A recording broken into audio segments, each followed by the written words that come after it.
unpublished data from an Australian Paediatric Surveillance Unit survey of 1,300 paediatricians over 18 months found 40 cases of children aged less than 2 who presented with bleeding on the brain, the result of abuse.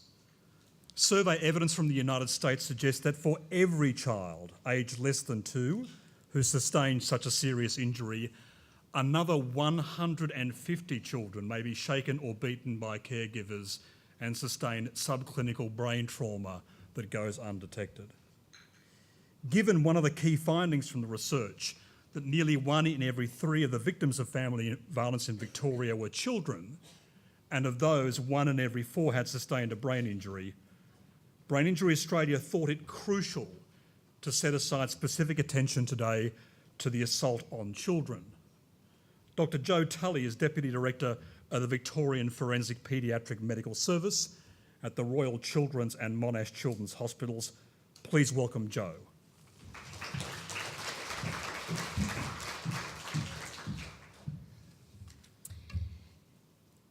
Many thanks, Nick, both for that kind introduction and for inviting me to speak here today.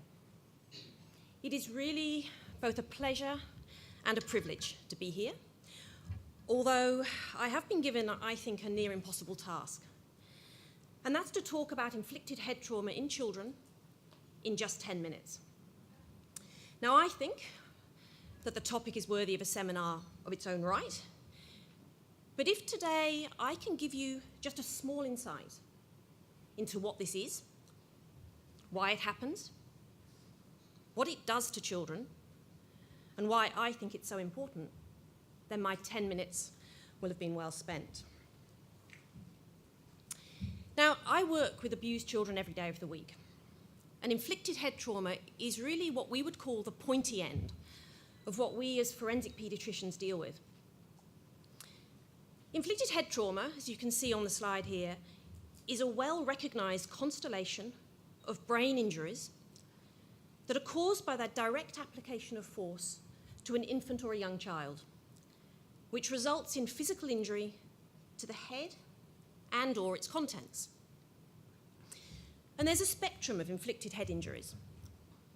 There are those that are caused by impact alone, and that's when an infant or a child is hit, punched, or forcefully thrown or slammed against a firm surface. And then there are those that are caused by shaking, with or without associated impact. And my focus today is on what people, I think, generally associate with this term inflicted head trauma, which is the phenomena commonly known as shaken baby syndrome, which is really just a subset of the whole spectrum of inflicted head trauma. Now, shaken baby syndrome refers to a constellation of injuries seen when an infant or young child is violently shaken. And violently shaking a baby results in bleeding around the brain, behind the eyes, as well as brain injury and swelling. Now, it may also result in fractures and skin injuries, such as bruising, although these don't have to be present and often aren't. Shaking alone causes unique and severe damage to the brain, which has been compared with high-impact vehicle collisions or perhaps falls from a great height. And it's the leading cause of death and disability in abused children, and the greatest risk is to infants under 1. Now, the term shaken baby syndrome has really largely been abandoned by the medical profession, really because it implies too specific a mechanism, that the injuries to an infant or child can only have been caused by shaking. And it also implies that this only happens to infants, when we know that young children can also be harmed in this manner. But I think, despite this, the term shaken baby syndrome may still serve a purpose within the public domain because it's widely recognised. But there are alternative and perhaps better terms. In the UK, it's called non-accidental head injury. In the USA, it's called abusive head trauma. And there is no universally agreed term in Australia.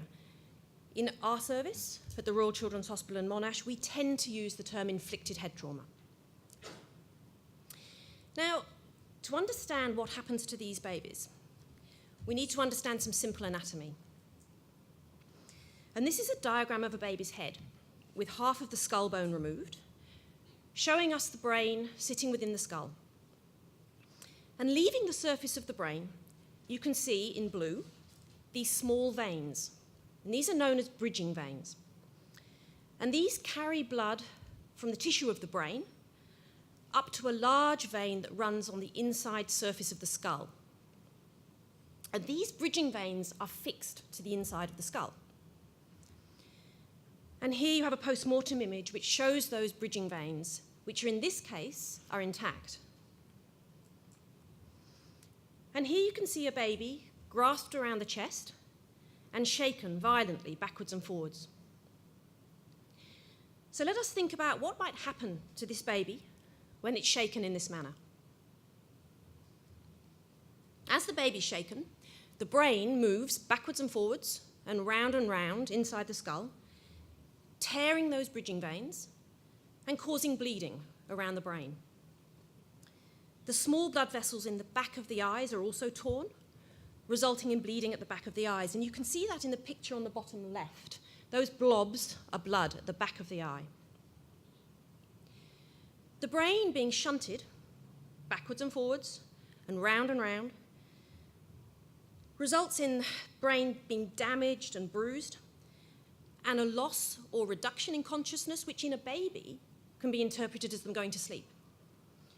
It also results in brain swelling. And this is the bit that can cause severe and long-lasting damage. The tight grip around the chest can cause rib fractures, and the baby's flailing limbs may also result in fractures at the ends of long bones, in particular of the arms and of the legs. Now, the media may give the impression that this is a rare, maybe somewhat sensational event, but that actually is not an accurate representation. It is, as we've heard, very difficult to get accurate data. There are huge problems with definition.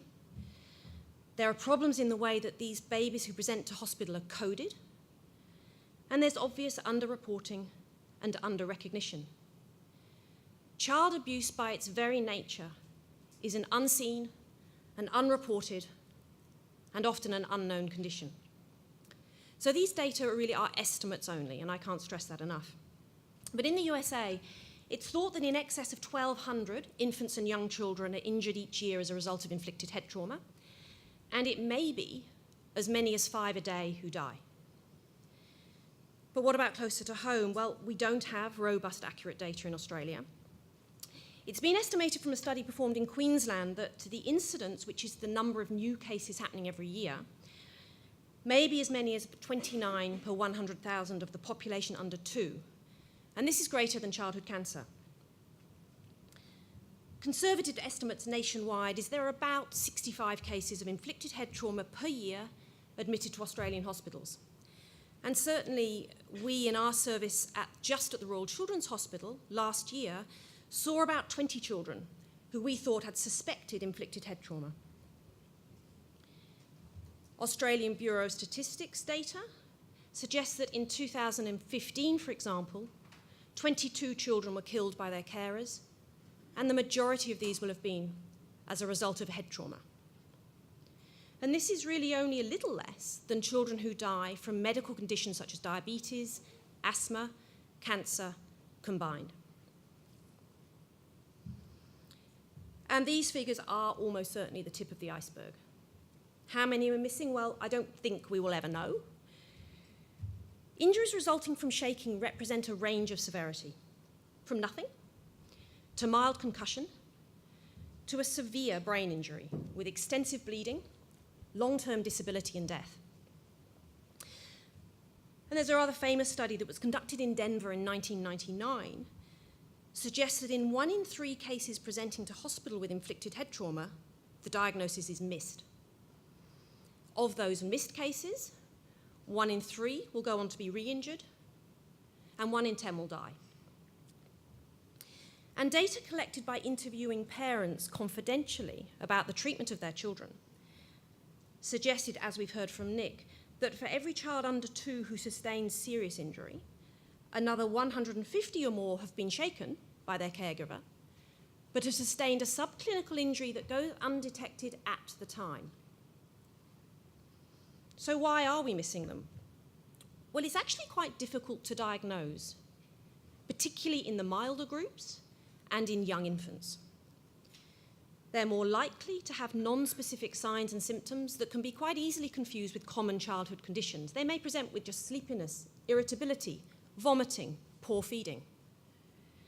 And it's also more difficult to assess infants than it is to assess older children. There's often no story, or there's an alternative story that may be plausible, offered by carers to shift blame. And obviously, these young children can't speak for themselves. And I think there are clinicians out there who are still unwilling to believe that a parent or carer will harm their child.